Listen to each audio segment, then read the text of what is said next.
90 দশকে প্রকাশিত মির্জা তারিকুল কাদেরের বাংলাদেশ চলচ্চিত্র শিল্প গবেষণা গ্রন্থে উল্লেখ করা হয়, বাংলাদেশ চলচ্চিত্র উন্নয়ন কর্পোরেশন BFDC-তে দেশের মোট চলচ্চিত্রের ইনডোর শুটিংয়ের 80%, রঙিন প্রসেসিং ও প্রিন্টিংয়ের 100%, রেকর্ডিংয়ের 90%, ডাবিং ও ব্যাকগ্রাউন্ড মিউজিকের 80% এবং ইফেক্ট সাউন্ডের 100% কাজ হতো। তবে এসবই এখন অতীত।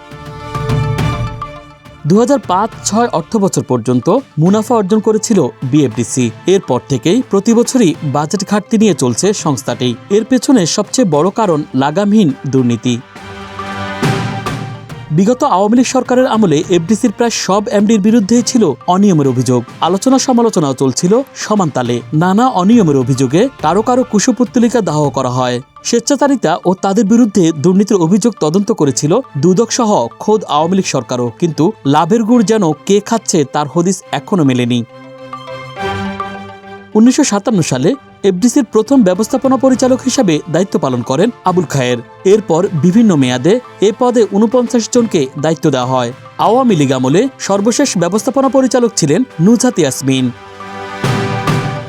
5 আগস্টের পর অন্তর্বর্তী সরকারে BFDCর নতুন ব্যবস্থাপনা পরিচালক হিসাবে যোগ দেন দিলীপ কুমার বণিক। অদৃশ্য কারণে এই পদ বেশি দিন স্থায়ী হয়নি তার। মাত্র 4 মাসের মাথায় নতুন ব্যবস্থাপনা পরিচালক হিসাবে দায়িত্ব দেওয়া হয় তথ্য মন্ত্রণালয়ের প্রশাসনিক দায়িত্বে থাকা ফারাহ শাম্মীকে। তবে তিনিও বেশি দিন স্থায়ী হননি। গেল সপ্তাহে দায়িত্ব পেয়েছেন মাসুমা রহমান তানি।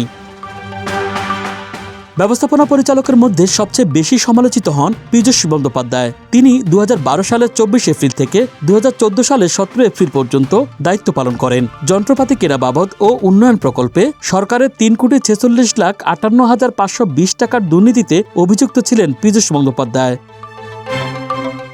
দীর্ঘদিন পীযূষের দুর্নীতির তদন্ত ঝুলিয়ে রাখার পর 2017 সালে দায়মুক্তি মিলে অভিনেতা থেকে নেতা বনে যাওয়া পীযূষের পুরো দুর্নীতির দায় চাপানো হয় ঠিকাদার প্রতিষ্ঠানের ঘাড়ে। বিনাশ্রমে 2 থেকে 3 বছর কারাদণ্ডে দণ্ডিত করা হয় এই মামলার পলাতক আসামিদের।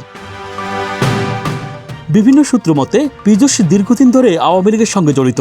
সম্প্রতি বাংলাদেশ নামক ভারত ঘেঁষা সংগঠনেরও নেতা তিনি। পুরস্কার হিসাবে পীযূষকে এফডিসির ব্যবস্থাপনা পরিচালক পদে বসান শেখ হাসিনা। এছাড়া সাবেক প্রধানমন্ত্রী তাকে দায়মুক্তির নির্দেশ দিয়েছেন বলেও আলোচনা রয়েছে। তবে বর্তমানে অনেকেরই দাবি দুদকের মামলাটি পুনঃতদন্ত করা হোক।